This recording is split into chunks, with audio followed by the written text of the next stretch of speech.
Analisa laporan keuangan. Pendahuluan. Sebelum membahas secara mendalam mengenai bagaimana cara membaca, menganalisa, dan menginterpretasikan atau menafsirkan kondisi keuangan suatu perusahaan melalui laporan keuangannya, maka berikut ini akan diuraikan arti pentingnya laporan keuangan oleh berbagai pihak. Arti laporan keuangan serta sifat maupun keterbatasan laporan keuangan dan perlunya laporan keuangan diperiksa oleh akuntan umum. Yang pertama, arti pentingnya laporan keuangan. Mereka yang mempunyai kepentingan terhadap perkembangan suatu perusahaan sangatlah perlu untuk mengetahui kondisi keuangan perusahaan tersebut. Dan kondisi keuangan suatu perusahaan akan dapat diketahui dari laporan keuangan perusahaan yang bersangkutan, yang terdiri dari neraca, laporan perhitungan laba rugi, serta laporan-laporan keuangan lainnya. Dengan mengadakan analisa terhadap pos-pos neraca, akan dapat diketahui atau akan diperoleh gambaran tentang posisi keuangannya. Sedangkan analisa terhadap laporan laba ruginya akan memberikan gambaran tentang hasil atau perkembangan usaha perusahaan yang bersangkutan. Pada mulanya, laporan keuangan bagi suatu perusahaan hanyalah sebagai alat penguji dari pekerjaan bagian pembukuan. Tetapi untuk selanjutnya, laporan keuangan tidak hanya sebagai alat penguji saja, tetapi juga sebagai dasar untuk dapat menentukan atau menilai posisi keuangan perusahaan tersebut, di mana dengan hasil analisa tersebut, pihak-pihak yang berkepentingan mengambil suatu keputusan. Jadi untuk mengetahui posisi keuangan suatu perusahaan, serta hasil-hasil yang telah dicapai oleh perusahaan tersebut, perlu adanya laporan keuangan dari perusahaan yang bersangkutan. Laporan keuangan pada dasarnya adalah hasil dari proses akuntansi yang dapat digunakan sebagai alat untuk berkomunikasi antara data keuangan atau aktivitas suatu perusahaan dengan pihak-pihak yang berkepentingan dengan data atau aktivitas perusahaan tersebut. Pihak-pihak yang berkepentingan terhadap posisi keuangan maupun perkembangan suatu perusahaan adalah para pemilik perusahaan, manajer perusahaan yang bersangkutan, para kreditur, bankers, para investor, dan pemerintah di mana perusahaan tersebut berdomisili, buruh, serta pihak-pihak lainnya lagi. Pemilik perusahaan sangat berkepentingan terhadap laporan keuangan perusahaannya. Pemilik perusahaan sangat berkepentingan terhadap laporan keuangan perusahaannya, terutama untuk perusahaan-perusahaan yang pimpinannya diserahkan kepada orang lain, seperti perseroan. Karena dengan laporan tersebut, pemilik perusahaan akan dapat menilai sukses tidaknya manajer dalam memimpin perusahaannya. Dan kesuksesan seorang manajer biasanya dinilai atau diukur dengan laba yang diperoleh perusahaan. Karena hasil-hasil stabilitas serta kontinuitas atau kelangsungan perusahaannya tergantung dari cara kerja atau efisiensi manajemennya. Maka jika hasil-hasil yang dicapai oleh manajemennya tidak memuaskan, maka para pemilik perusahaan, dalam hal ini pemegang saham, mungkin akan mengganti manajemennya atau bahkan menjual saham-saham yang dimiliki tersebut. Keputusan untuk mengganti manajemen, mempertahankan saham yang dimiliki, atau menjual saham-sahamnya akan tergantung dari hasil analisa mereka terhadap laporan keuangan perusahaan tersebut. Dengan kata lain, laporan keuangan diperlukan oleh pemilik perusahaan, diperlukan untuk menilai hasil-hasil yang telah dicapai, dan untuk menilai kemungkinan hasil-hasil yang akan dicapai di masa yang akan datang, sehingga bisa menaksir bagian keuntungan yang akan diterima, dan perkembangan harga saham yang dimilikinya. Manajer atau pimpinan perusahaan dengan mengetahui posisi keuangan perusahaannya, periode yang baru lalu akan dapat menyusun rencana yang lebih baik, memperbaiki sistem pengawasannya, dan menentukan kebijaksanaannya yang lebih tepat. Bagi manajemen, yang penting adalah bahwa laba yang dicapai cukup tinggi, cara kerja yang efisien, aktiva aman dan terjaga baik, struktur permodalan sehat, dan bahwa perusahaan mempunyai rencana yang baik mengenai hari depan, baik di bidang keuangan maupun di bidang operasi. Tetapi yang terpenting bagi manajemen adalah bahwa laporan keuangan tersebut merupakan alat untuk mempertanggungjawabkan kepada para pemilik perusahaan atas kepercayaan yang telah diberikan kepadanya. Pertanggungjawaban pimpinan perusahaan itu dituangkan dalam bentuk laporan keuangan, hanyalah sampai pada penyajian secara wajar, posisi keuangan, dan hasil usaha dalam suatu periode sesuai dengan prinsip-prinsip akuntansi yang dilaksanakan secara konsisten.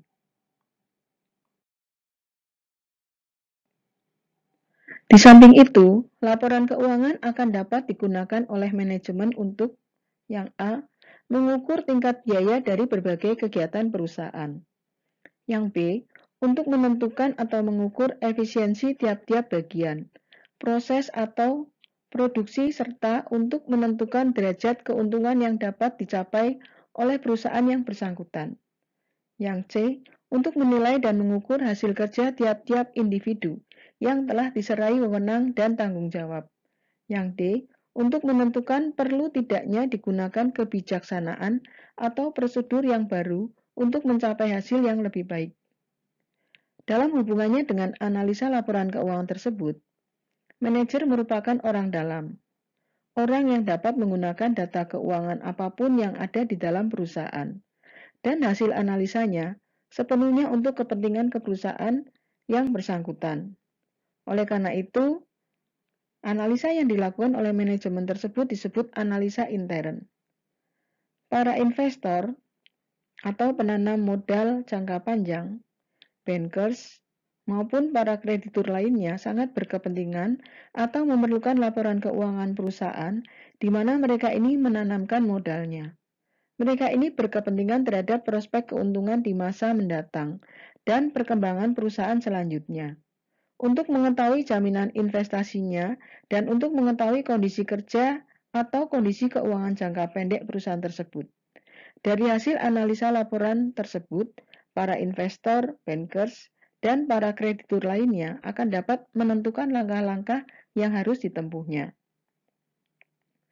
Para kreditur dan bankers sebelum mengambil keputusan untuk memberi atau menolak permintaan kredit dari suatu perusahaan, perlu mengetahui terlebih dahulu posisi keuangan dari perusahaan yang bersangkutan. Posisi atau keadaan keuangan perusahaan peminta kredit akan dapat diketahui melalui penganalisaan laporan keuangan perusahaan tersebut. Hal ini akan dilakukan baik oleh kreditur jangka pendek maupun kreditur jangka panjang.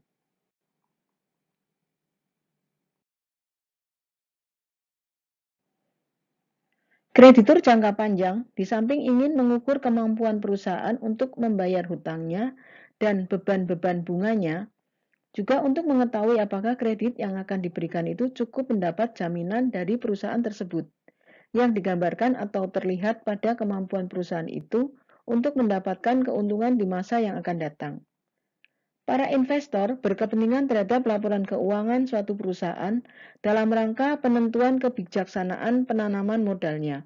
Apakah perusahaan mempunyai prospek yang cukup baik dan akan diperoleh keuntungan atau rate of return yang cukup baik?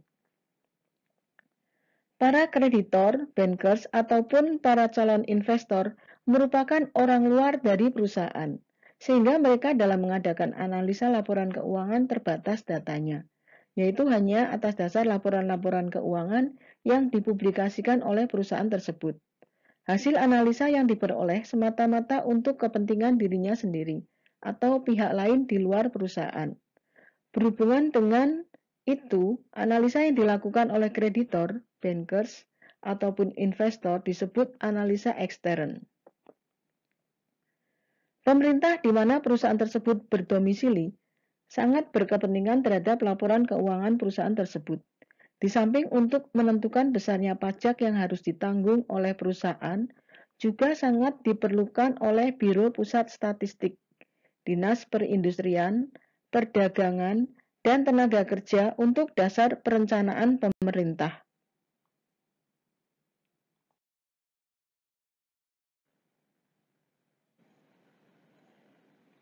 Buruh yang biasanya diwakili oleh organisasinya akan berusaha untuk memperoleh tingkat upah yang layak dan terselenggaranya jaminan sosial yang lebih baik. Dengan melihat laporan keuangan di mana mereka bekerja, maka akan mengetahui kemampuan perusahaan untuk memberikan upah dan jaminan sosial yang lebih baik tersebut. Di samping itu, dengan melihat perkembangan keuangan dan hasil-hasil operasinya, para buruh akan dapat menentukan langkah-langkah yang harus dilakukan sehubungan dengan kelangsungan kerjanya.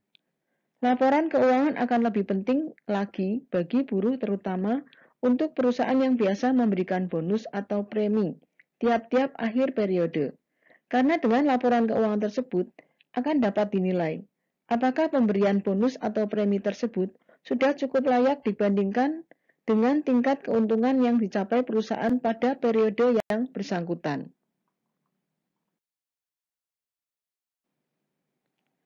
Di samping pihak-pihak yang sudah dijelaskan sebelumnya, masih banyak lagi pihak-pihak yang berkepentingan terhadap laporan keuangan suatu perusahaan. Misalnya, organisasi perusahaan sejenis, bursa efek, atau pasar uang dan pasar modal. Jadi melalui laporan keuangan akan dapat dinilai kemampuan perusahaan untuk memenuhi kewajiban-kewajibannya jangka pendek. Struktur modal perusahaan, distribusi daripada aktivanya, keefektifan penggunaan aktiva, hasil usaha atau pendapatan yang telah dicapai, beban-beban tetap yang harus dibayar, serta nilai-nilai buku tiap lembar saham perusahaan yang bersangkutan. Pengertian laporan keuangan. Akuntansi adalah seni pencatatan, penggolongan, dan peringkasan peristiwa-peristiwa dan kejadian-kejadian yang setidak-tidaknya sebagian bersifat keuangan dengan cara yang setepat-tepatnya dan dengan petunjuk atau dinyatakan dalam uang, serta penafsiran terhadap hal-hal yang timbul daripadanya. Dari definisi akuntansi tersebut diketahui bahwa peringkasan dalam hal ini dimaksudkan adalah pelaporan dari peristiwa-peristiwa keuangan perusahaan yang dapat diartikan sebagai laporan keuangan.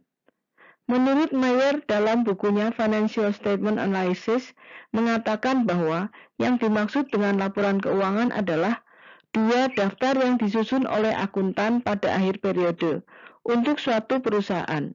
Kedua daftar itu adalah daftar neraca atau daftar posisi keuangan dan daftar pendapatan atau daftar laba rugi. Pada waktu akhir-akhir ini, sudah menjadi kebiasaan bagi perseroan-perseroan untuk menambahkan daftar ketiga, yaitu daftar surplus atau daftar laba yang tak dibagikan atau laba ditahan.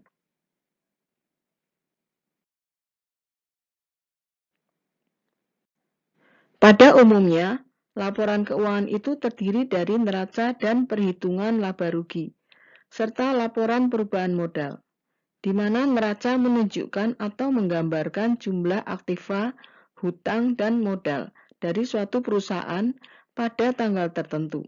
Sedangkan perhitungan atau laporan laba rugi memperlihatkan hasil-hasil yang telah dicapai oleh perusahaan serta biaya yang terjadi selama periode tertentu. Dan laporan perubahan modal menunjukkan sumber dan penggunaan atau alasan-alasan yang menyebabkan perubahan modal perusahaan. Tetapi dalam prakteknya, sering diikutsertakan kelompok lain yang sifatnya membantu untuk memperoleh penjelasan lebih lanjut. Misalnya laporan perubahan modal kerja, laporan sumber dan penggunaan kas atau laporan arus kas, laporan sebab-sebab perubahan laba kotor, laporan biaya produksi, serta daftar-daftar lainnya.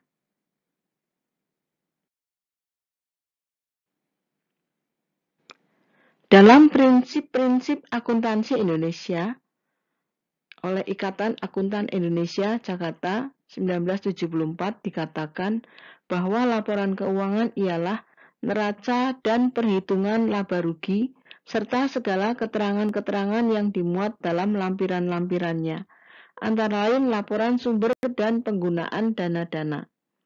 Untuk perusahaan besar yang banyak pemegang sahamnya, maka di samping laporan keuangan atau finansial termaksud di atas, sebaiknya ditambah keterangan-keterangan tentang kondisi dan faktor-faktor ekonomi yang mempengaruhi usaha-usaha yang lalu, sekarang maupun yang akan datang, luasnya produksi, kebijaksanaan perusahaan, penelitian dan pengembangan, marketing dan advertising, rencana-rencana dalam belanja modal dan pembelanjaan di masa-masa yang akan datang, kebijaksanaan mengenai dividen dan sebagainya.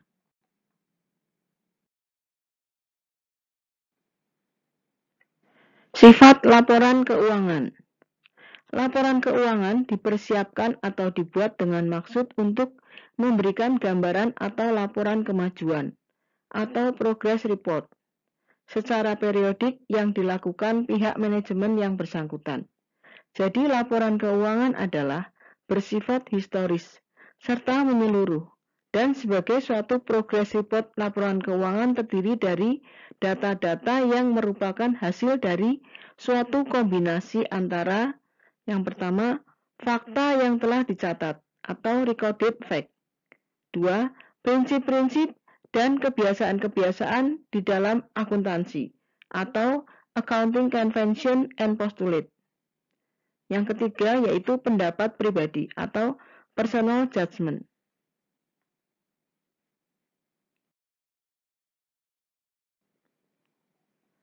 Fakta-fakta yang telah dicatat berarti bahwa laporan keuangan ini dibuat atas dasar fakta dari catatan akuntansi, seperti jumlah uang kas yang tersedia dalam perusahaan maupun yang disimpan di bank, jumlah piutang, persediaan barang dagangan, hutang maupun aktiva tetap yang dimiliki perusahaan. Pencatatan dari pos-pos ini berdasarkan catatan historis dari peristiwa-peristiwa yang telah terjadi di masa lampau. Dan jumlah-jumlah uang yang tercatat dalam pos-pos itu dinyatakan dalam harga-harga pada waktu terjadinya peristiwa tersebut, atau at original cost. Kita tidak mencoba menaksir berapa jumlah yang harus dikorbankan jika kita akan menggantikan aktiva tersebut, atau dengan kata lain, kita tidak mencoba untuk menaksir nilai realisasi atau nilai ganti aktiva tersebut, atau current market value, atau replacement value-nya.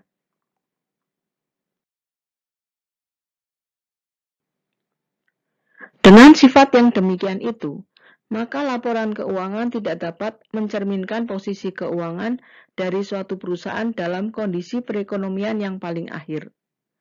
Karena segala sesuatunya sifatnya historis, sehingga mungkin terdapat beberapa hal yang dapat membawa akibat terhadap posisi keuangan perusahaan tidak dicatat dalam pencatatan akuntansi atau tidak nampak dalam laporan keuangan. Misalnya adanya pesanan yang tidak dapat dipenuhi, berbagai kontrak pembelian atau penjualan yang telah disetujui, dan adanya hak-hak paten yang masih dalam pengurusan, karena faktor-faktor tersebut tidak dapat dikuantifisir.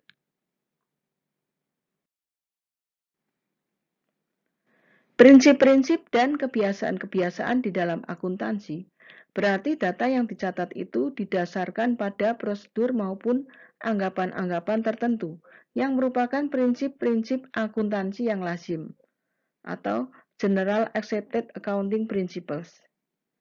Hal ini dilakukan dengan tujuan memudahkan pencatatan atau ekspediensi atau untuk keseragaman. Misalnya cara mengalokasikan biaya untuk persediaan alat tulis menulis. Apakah harus dinilai menurut harga belinya atau menurut nilai pasar pada tanggal penyusunan laporan keuangan? Menurut laporan yang konvensional, pos semacam ini dinilai menurut harga belinya. Untuk penentuan piutang, menurut metode atau peraturan yang konvensional adalah berdasarkan jumlah yang akan direalisir, atau dengan menggunakan taksiran yang tidak akan dapat ditagih terhadap jumlah piutang pada saat itu.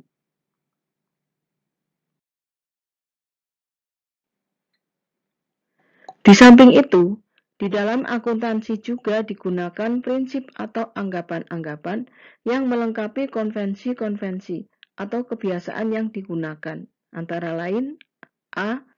Bahwa perusahaan akan tetap berjalan sebagai suatu yang going concern atau kontinuitas usaha. Konsep ini menganggap bahwa perusahaan akan berjalan terus, Konsekuensinya bahwa jumlah-jumlah yang tercantum dalam laporan merupakan nilai-nilai untuk perusahaan yang masih berjalan, yang didasarkan pada nilai atau harga pada saat terjadinya peristiwa itu. Jadi jumlah-jumlah uang yang tercantum dalam laporan bukanlah nilai realisasi jika aktiva itu dijual atau dilikuidir. Yang ke B, daya beli dari uang dianggap tetap, stabil atau konstan. Walaupun hal ini bertentangan dengan kenyataan, namun akuntansi mencatat semua transaksi atau peristiwa dalam jumlah uangnya dan tidak mengadakan perbedaan antara nilai-nilai dari berbagai tahun.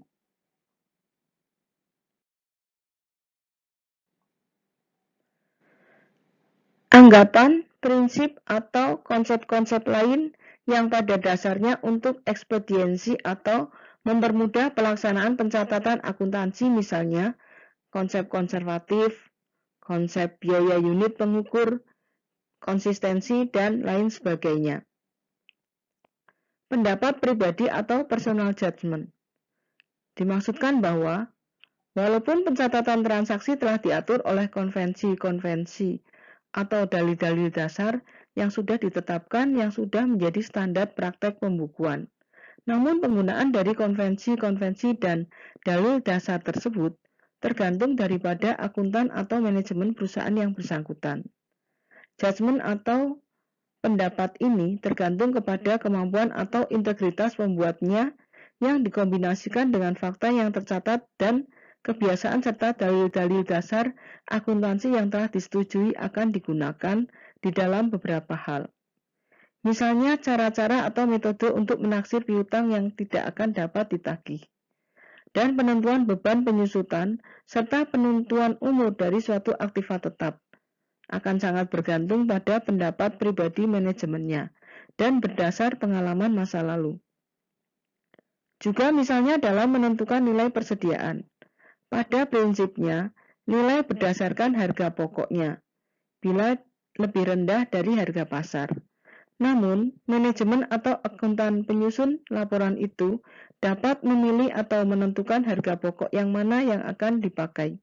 Apakah berdasarkan first in first out, di mana barang yang masuk pertama dianggap sebagai yang dikeluarkan pertama, atau last in first out, di mana barang yang masuk terakhir dianggap yang dikeluarkan lebih dahulu atau dengan metode rata-rata.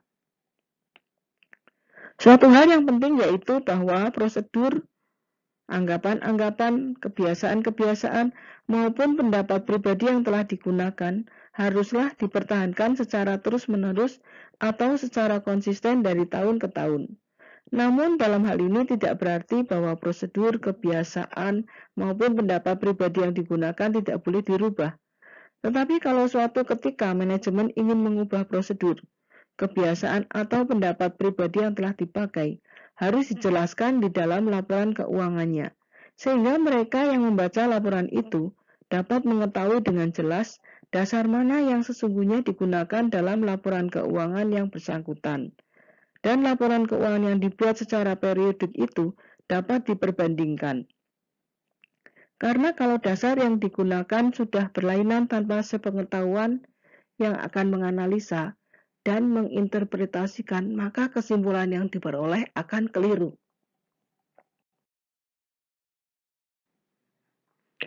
Keterbatasan laporan keuangan.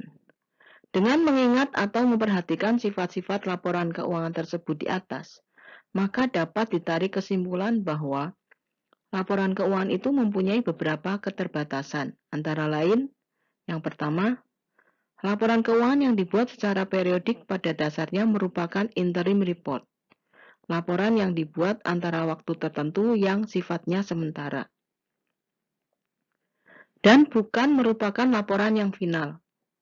Karena itu semua jumlah-jumlah atau hal-hal yang dilaporkan dalam laporan keuangan tidak menunjukkan nilai likuidasi atau realisasi di mana dalam interim report ini terdapat atau terkandung pendapat-pendapat pribadi atau personal judgment yang telah dilakukan oleh akuntan atau manajemen yang bersangkutan. Keterbatasan yang kedua adalah laporan keuangan menunjukkan angka dalam rupiah yang kelihatannya bersifat pasti dan tepat. tetapi sebenarnya dasar penyusunannya dengan standar nilai yang mungkin berbeda atau berubah-ubah. Laporan keuangan dibuat berdasarkan konsep going concern atau anggapan bahwa perusahaan akan berjalan terus sehingga aktiva tetap dinilai berdasarkan nilai-nilai historis atau harga perolehannya, dan pengurangannya dilakukan terhadap aktiva tetap tersebut sebesar akumulasi depresiasinya. Karena itu, angka yang tercantum dalam laporan keuangan hanya merupakan nilai buku atau book value, yang belum tentu sama dengan harga pasar sekarang maupun nilai gantinya. Keterbatasan yang ketiga adalah laporan keuangan disusun berdasarkan hasil pencatatan transaksi keuangan atau nilai rupiah dari berbagai waktu atau tanggal yang lalu, di mana daya beli atau purchasing power uang tersebut semakin menurun dibandingkan dengan tahun-tahun sebelumnya. Sehingga kenaikan volume penjualan yang dinyatakan dalam rupiah belum tentu menunjukkan atau mencerminkan unit yang dijual semakin besar. Mungkin kenaikan itu disebabkan naiknya harga jual barang tersebut yang mungkin juga diikuti kenaikan tingkat-tingkat harga. Jadi suatu analisa dengan membandingkan data beberapa tahun tanpa membuat penyesuaian terhadap perubahan tingkat harga akan diperoleh kesimpulan yang keliru atau misleading. Keterbatasan yang keempat yaitu laporan keuangan tidak dapat mencerminkan berbagai faktor yang dapat mempengaruhi posisi atau keadaan keuangan perusahaan, karena faktor-faktor tersebut tidak dapat dinyatakan dengan satuan yang dikuantifisir, misalnya reputasi dan prestasi perusahaan. Adanya beberapa pesanan yang tidak dapat dipenuhi atau adanya kontrak-kontrak pembelian maupun penjualan yang telah disetujui, kemampuan serta integritas manajernya, dan sebagainya.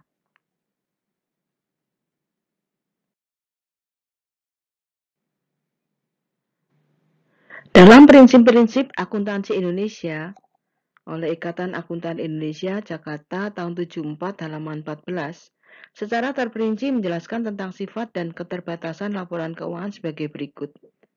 Yang A, laporan keuangan ialah laporan yang bersifat sejarah, yang tidak lain merupakan laporan atas kejadian-kejadian yang telah lewat, maka terdapat keterbatasan dalam kegunaannya, misalnya untuk maksud-maksud investasi. Sebabnya adalah bahwa data-data yang disajikan oleh akuntansi semata-mata hanya didasarkan atas cost yang bersifat historis dan bukan atas dasar nilainya. Akibatnya, timbul jurang atau gap yang cukup besar antara hak kekayaan pemegang saham berupa aktiva bersih perusahaan yang dinyatakan dalam harga pokok historis dengan harga saham-saham yang tercatat di bursa. Di samping itu, bila dihubungkan dengan kepentingan para investor umumnya, maka terdapat dua hal yang bertentangan, yakni laporan keuangan adalah pencerminan dari hal-hal yang telah lampau, sedangkan para investor berorientasi pada masa mendatang dalam mengambil keputusan-keputusan ekonomi. Jadi jelasnya, laporan keuangan itu hanya sekedar menjadi petunjuk arah mengenai turun naiknya harga saham, yakni sebagai catatan dari hasil yang telah lalu seperti ternyata dalam laporan keuangan. Dan sampai seberapa jauh modal yang ditanam seperti tampak pada neraca itu dapat digunakan untuk mempertahankan sepenuhnya bahkan menambah keuntungan yang lalu itu di kemudian hari. Betapapun laporan keuangan itu dapat membantu, namun masih diperlukan ramalan-ramalan oleh para investor. Yang B, laporan keuangan itu bersifat umum dan bukan untuk memenuhi keperluan tiap-tiap pemakai. Data-data yang disajikan dalam laporan keuangan itu berkaitan satu sama lain secara fundamental. Misalnya posisi keuangan dengan perubahannya yang tercermin dalam perhitungan laba rugi.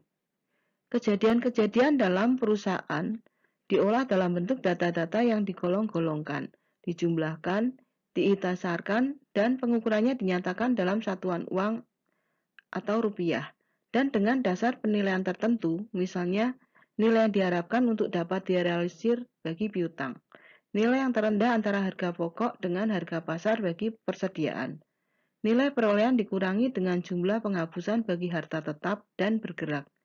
Nilai ini sama sekali tidak dimaksudkan sebagai nilai kontan dari aktiva ataupun nilai likuidasinya. Hal lain keterbatasan tentang laporan keuangan ini adalah yang ke-C.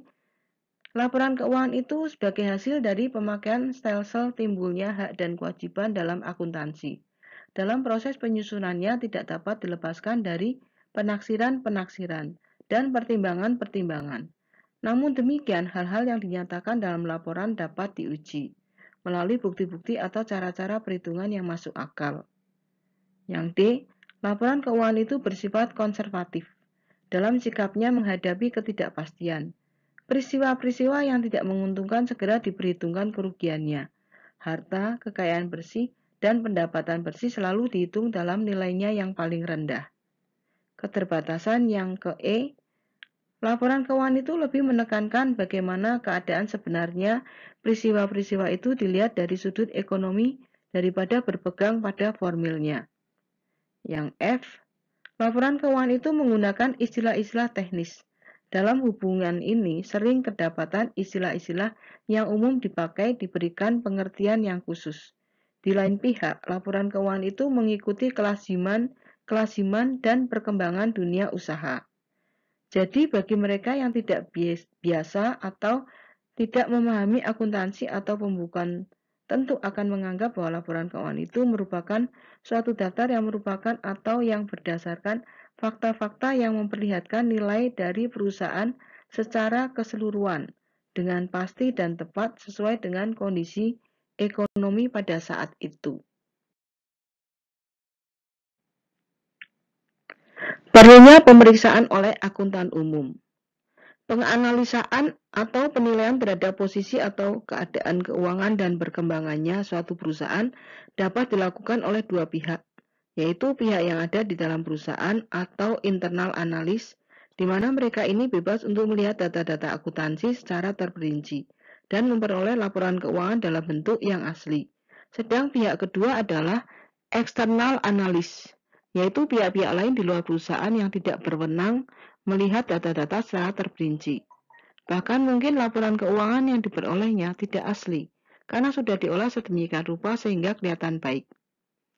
Karena hal-hal yang demikian, maka kita di samping harus menyadari adanya keterbatasan atau limitation yang dimiliki oleh laporan keuangan, juga harus memperhatikan apakah laporan keuangan tersebut sudah diperiksa oleh akuntan umum atau public accountant atau belum.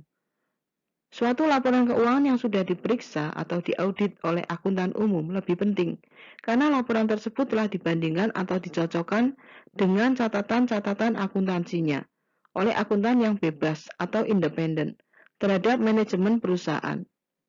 Akuntan umum setelah mengadakan penelitian dengan standar dan prosedur pemeriksaan yang lazim, akan memberikan pendapatnya akan kewajaran laporan keuangan yang disajikan oleh perusahaan, yaitu neraca dan laporan laba rugi, bahwa laporan tersebut telah sesuai dengan prinsip-prinsip akuntansi yang lazim dan telah diterapkan secara konsisten dari tahun ke tahun.